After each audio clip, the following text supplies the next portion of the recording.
मागील 2 वर्षापासून तळागाळातील लोकांच्या समस्या शासन दरबारी मांडून आपल्या चॅनलच्या माध्यमातून सामान्य जनतेला न्याय दिला.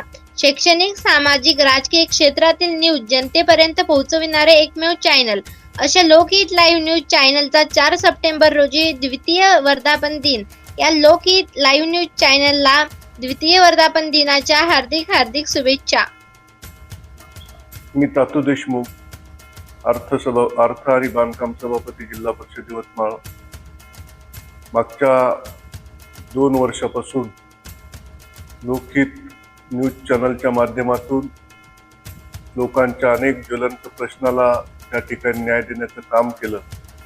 मागच्या 2 वर्षाचा लोकहित न्यूज चॅनलचा कार्यकाल जर आम्ही पाहिला तर निश्चितपणानं या चॅनलनी लोकांना प्रचंड मोठे न्याय देऊन समाजामध्ये आपलं विश्वासाचं स्थान निर्माण केलं. द्वितीय वर्षामध्ये या चॅनलचं पदार्पण होत असताना मला मनापासूनचा आनंद आहे. त्यांना मी माझ्या कुटुंबाच्या वतीनं मनापासून माझ्या वतीनं शुभेच्छा देतो आणि भविष्यामध्ये अशाच पद्धतीनं लोकांचे प्रश्न त्यांनी सोडवावेत अशा प्रकारची आशा या निमित्तानं व्यक्त करतो.